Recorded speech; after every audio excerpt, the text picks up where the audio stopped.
Hello everyone and welcome back to Almost There, a Twisted Tale novel here on Disney Magic Zack. This is chapter 46. Let's get into it. The Ninth Ward, New Orleans, Tuesday, February 1927, Mardi Gras. Tiana awoke the next morning with a crick in her neck, courtesy of the uncomfortable chair she'd slept in. The moment she opened her eyes, she looked to the sofa. Her father remained motionless, his head still in her mother's lap. Tiana pushed herself up from the chair and quietly made her way over to them, even though Louis's snores would mask any noise she made. He, Lisette, and Naveen were all still asleep. "How is he?" Tiana asked as she neared the sofa. Once there, she gasped. His hair had gone completely white, and the wrinkles on his face had deepened. He looked like an old man. Her mother glanced up at her with tears in her eyes. "I don't know what's happening to him, Tiana." "Go to Rosalind." Tiana jumped at the sound of Lisette's voice from just behind her. She turned to face her. "Go to her. Now." Tiana swallowed deeply and nodded. "I'm going." "Who is Rosalind?" Eudora asked. "She's someone I'm hoping can help," Tiana said. She pulled her bottom lip between her teeth to prevent it from trembling. "Because Daddy needs help, and I don't know what to do." She kissed her mother's forehead, then her father's. Tiana's stomach twisted at how wrinkly his smooth skin had become. He was aging before their eyes, becoming an old, brittle man. How much longer before? She didn't want to think about what could possibly come of this. They'd been through this before. She made a deal with the proverbial devil to erase what happened to her father. She would not lose him again.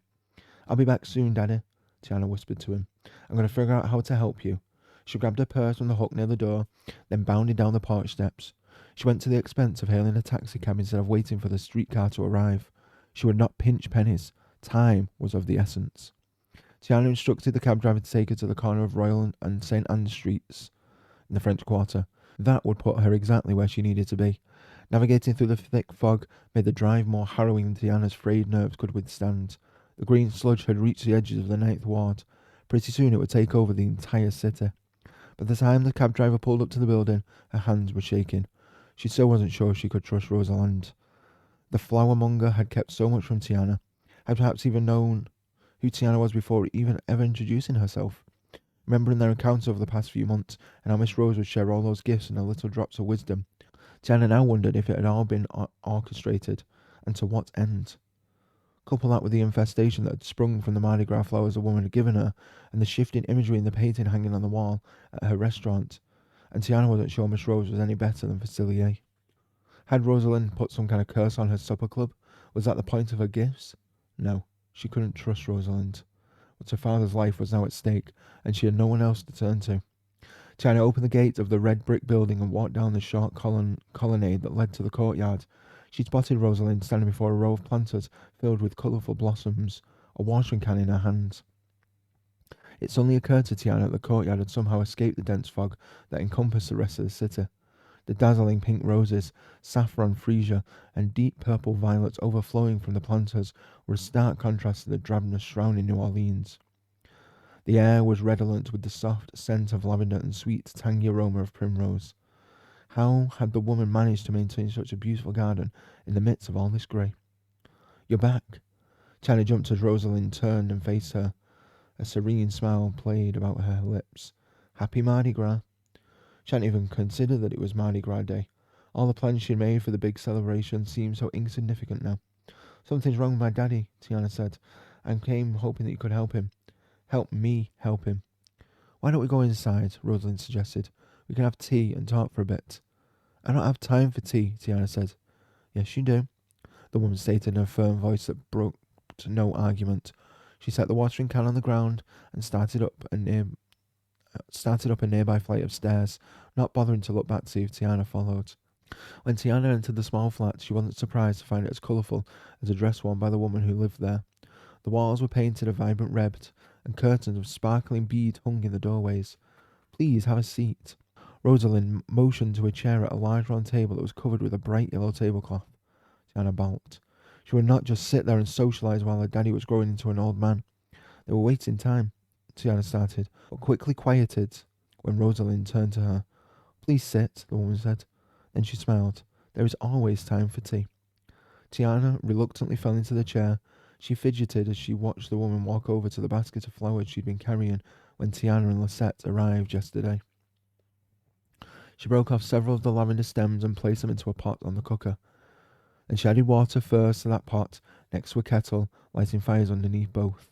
Does the lavender keep away evil spirits? Tiana asked. No. So why are you using it? She asked. The woman looked at her with one sharp, shapely eyebrow hitched.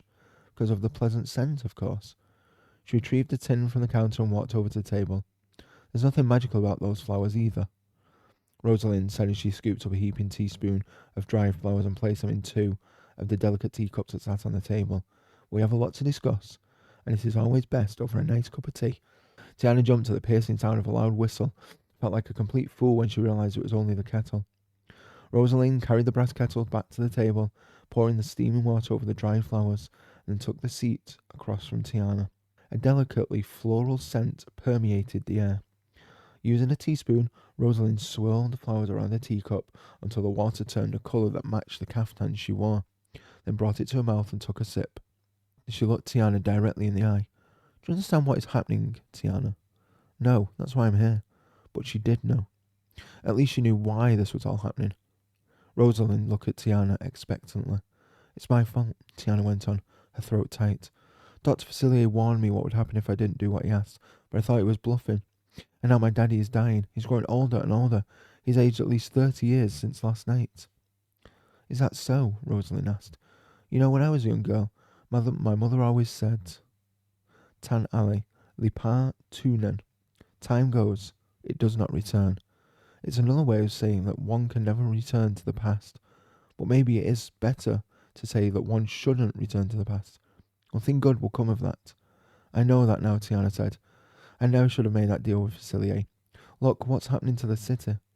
Rosalind shook her head. But he doesn't have the power to facilitate what is happening right now. It isn't only between the two of you, she amended. The universe is sending a message. I'm afraid it is very, very unhappy. With me or with Facilier? Tiana asked. With you both, because you have both caused this disruption. My mother had another saying, Paishat du menzongli move. The paw of a cat is sweet, but its claws are nasty. She set down a teacup. You saw the sweetness of Facilier's deal without considering the consequences that would follow. He left me no choice, Tiana said. There is always a choice. The manner of pestilence that has been unleashed on this city conveys just how upset the universe is with the deal that you made. The fog, that awful green sludge that is everywhere, the swarm of insects. You mean like the ones from your flowers? Tiana asked, unable to keep the accusation out of her voice. You were talking about the marigolds and lavender? Yes, thousands of bugs flew out of the flowers last night. For all I know, they're still in my restaurant. Rosalind released a sigh. I was hoping the flowers would provide a level of protection, along with the paintings. They were supposed to look over you, to shield you, but the forces are stronger than I anticipated. Is that why the Mardi Gras Indians in the painting keep disappearing? Rosalind's brow creased in confusion, but then understanding dawned in her eyes. So my calls for protection were not completely ignored. The disordering of the painting is a message, lightly sent from the Loire. Beware, Tiana. I wouldn't be surprised if those around you start to go missing. People have gone missing, Tiana said. She ran down the list of all who had disappeared over the past few days. By removing the people from the painting, the spirits were trying to alert you as to what was happening. Unfortunately, you did not understand how to receive their message. Tiana shook her head, unsure of what to make of any of this. Can you please tell me what I need to do to fix it? Tiana asked. She was growing impatient. But Rosalind simply took another sip of her tea before setting the teacup back on the saucer and folding her hands on the table. You see, Tiana, there are things that happen in this world that are beyond what many people can comprehend. There are powerful forces at play.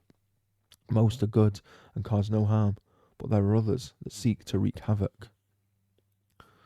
Unfortunately, Facilier chose to follow those forces, and now he has dragged you into it.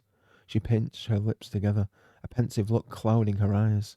I knew there was something sinister here from the moment I arrived in New Orleans. It's Facilier, Tiana said.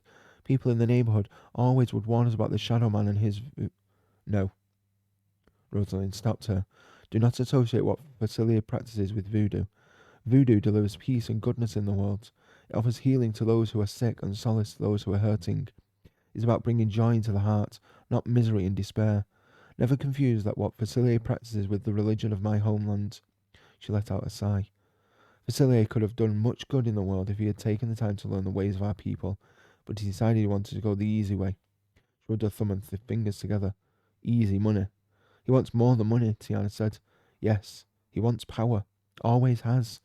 Facilier wants to control the city of New Orleans, and he believes if he can control those in power, then everything he has ever wanted will just fall into his lap. That is where you come in. But I have no power over this city, Tiana said. All I have is my restaurant. You have very powerful people who dine at your restaurant, Tiana. Facilier sees you as his ticket to get to those people. Mr. LeBeouf, Tiana whispered. The woman nodded. She tilted her head to the side. How did you get mixed up with the Shadow Man in the first place? That's the one thing I haven't figured out. Tiana hesitated for a moment, but reasoned that she could not hold anything back from Rosalind. She wanted the woman's help. She gave her a detailed account of what had transpired at Mardi Gras the year before, and in the year since. All right, it's making sense now, Rosalind said once Tiana had finished. His next payment is due. Payment? Tiana asked. So it is about money. Not that kind of payment, Rosalind answered. In order to provide the things he promised when the two of you made the deal, Facilier had to call upon malevolent forces. And now those forces are demanding payment. I can't imagine their price for bringing someone back from the dead. Whatever it was, you can be assured it was very steep. Tiana thought for a moment. Will those forces happen to look like shadows? Again, Rosalind nodded. They can take many forms. I think they've been following me, Tiana said. I wouldn't be surprised. They want to keep an eye on you. Facilier has no knowledge of how to call upon the Loa, so he must rely on these shadows instead. So what do I do, Tiana asked. How do I defeat Facilier? And what can I do to help my father? How do I stop him from growing old so fast? The pitying look that instantly clouded Rosalind's face turned Tiana's blood cold. Her voice trembled, and as she asked, There is something I can do, isn't there? Here's what I know.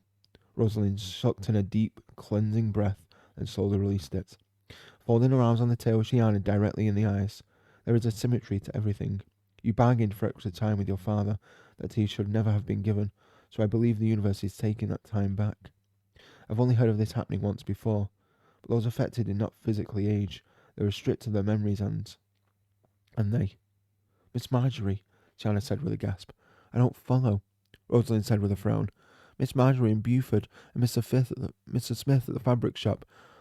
Something is going on with their memory, Tiana explained. You've had dealings with all these people, either now or in the past? Yes, all of them, Tiana said. It makes sense, Rosalind said. The universe is extracting the time you took from it by snatching up memories from those around you. Tiana tried to wrap her head around all of this. It was still so much more than she could handle right now. So are you saying that whatever is going on with my daddy and the others is because the universe is upset with me? It isn't because I put Facilier's potion in the gumbo I made yesterday. Rosalind shook her head. Whatever Facilier gave you has nothing to do with this. That's most likely some sort of con on his part. I told you already, Tiana. This, the fog, the algae, your father's woes, it's far beyond anything he can do. So why is this happening now? I made the deal with Facilier a year ago. I think you just answered your own question, Rosalind replied.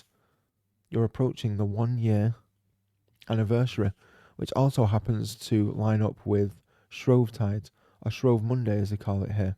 The Monday before the beginning of the Lenten season is a time of seeking absolution for the sins committed over the previous year. What sin does my daddy need to seek forgiveness for? He's the most honest man I know. Rosalind brought a teacup to her mouth and took a very long, deliberate sip. You're a very smart girl, Tiana. I think you already know. It wasn't her daddy's sins. It was hers. It's because I brought him back, isn't it? Her voice cracked. I'm afraid so, Rosalind said. Remember what I said about the symmetry of these events? It was 1 year ago today that you caused this disturbance in the universe by receiving something that should never have been. The deal you made with Facilier disrupted the order of things, she said. To set things right, you must allow fate to continue as it first saw fit. Apprehension skated along Tiana's skin, causing goosebumps to pebble up and down her arms. What are you saying? She asked, although she feared she knew what Rosalind was going to say before the woman spoke. Koti ki difa a gen delutu. Where there's the fire, there's water too, she said. Every problem has a solution. What's a solution? Tiana asked. She was near her breaking point. Your father, Rosalind answered. As much as you want him to remain with you and your family, It is not meant to be. Tiana shook her head. She covered her mouth with her fist, trying and failing to mute the strangled cry that escaped her lips. Rosalind reached across the table and gently placed her hand on Tiana's forearm. She gave it a firm squeeze. This extra time you had with your father has been a blessing. It has been a gift. So it's come at a cost that is more than this world can bear. The longer you hold on to him, the more destruction and despair will be unleashed upon New Orleans and beyond. You must willingly relinquish your father to his rightful place in the universe, Tiana. And I'm just supposed to let him die, she cried. No, Rosalind said. Just letting him die isn't enough. You must give him permission to go. He is all not holding on because of you, because you brought him back here. Nothing will be right in the world until you make the choice to release him. This is what the universe demands. It's the only way to atone for the disruption you caused. So what do I do? She released a hiccuping sob. How do I give him permission to go? In this world, all beginnings have an end. Or as my people say, all prayers have an amen. Tout le prive jeune amen. I don't understand. Your father has reached his end on this earth, Tiana. You are offered these words until he passes on. Tout le prive jeune amen. Tout le prive jeune amen, Rosalind instructed. Tout le prive jeune amen. Tiana imagined saying the words to her father, watching him leave them once more. Forever. She shook her head. I can't just sit by while he dies. You must, Tiana. It is the only way. You must let him go.